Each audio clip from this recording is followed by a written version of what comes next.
Hi, Linda Zuckerman here.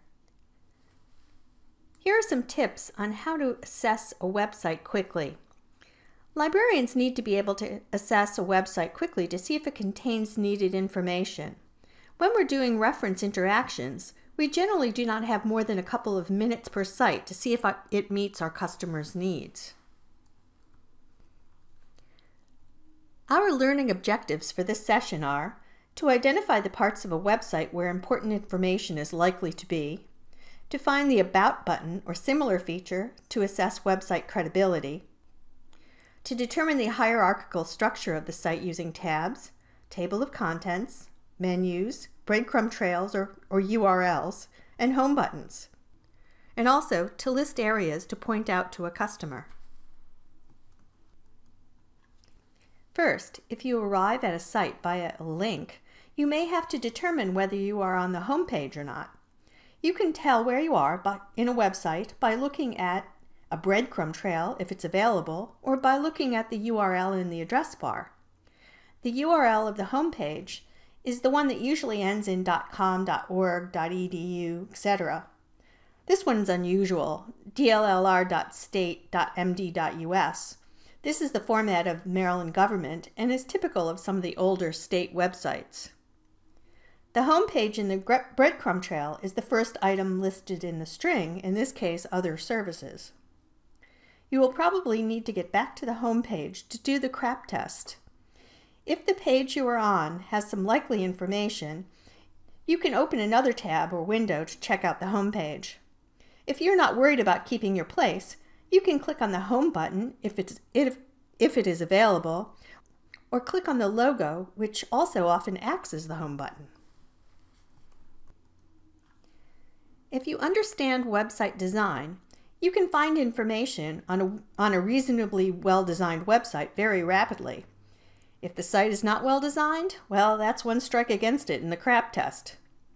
Now let's look at headers, footers, and the areas above the fold.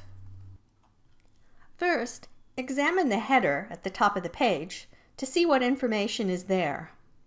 The logo will generally appear in the upper left. Research shows that this is the area that is most noticeable in cultures that read from left to right. Other items that occur in the header are the search box, the account login if there is one, and often language or accessibility information. Footers at the bottom of the home page generally contain an About Us information link, although Cochrane happens to have this information in more than one place. In addition, you can generally find Contact Us. This link may or may not have a telephone number, but it's worth checking. There is also generally copyright information that may give you some guidance on when the site was last updated, and you can use this for your CRAP test. Above the fold means either the upper half of a newspaper that is generally visible when it is displayed, or the part of a web page that you can see without scrolling. Newspapers are often displayed to customers folded so that only the top half of the front page is visible. Thus, an item that is above the fold may be the one that the editors feel will entice people to buy the paper. Alternatively, it reflects a decision on the part of the editors that the article is one of the day's most important. This term has been adopted by web designers. Research shows that many people do not scroll much when viewing a site, but there's a lot of controversy about how much they scroll. Many websites are designed to have the most important information near the top of their front page. When you're scanning a website, take some time to read the area of the site that is visible without scrolling. This should tell you the main goal of the site. You shouldn't necessarily have to read a whole long page.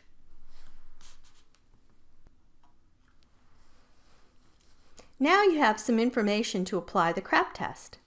If anything strikes you as suspect, don't wait. Go right to Google and Google the site to see if credible websites discuss it. You can also check with a fact-checking site like Snopes.com to see if they have anything to report. This is a CRAP test shortcut. Now, think about the purpose of the site. Is it likely to have the information you need? If not, another site will probably be a better option. If the information you are seeking seems to be in line with the site's mission, you might need to go deeper. The next step is to look at the site's hierarchy. Now that you've looked at the front page and found out about the purpose of the site, it's time to look at the site navigation. Check out the tabs or navigation menus to see if they could be related to your search. Once you click on a tab, continue to scan the above-the-fold content to see if it relates. Then check out the menus or tabs on that page. Most good web designers want you to find your content within 3 clicks, so if you haven't found your information by then, it probably isn't there. As you're navigating through the site, it's a good idea to note areas that you might want to point out to your customer, like any My Account areas, a help button or frequently asked questions, accessibility or language options, a phone number, how to reach a real person, and the web address.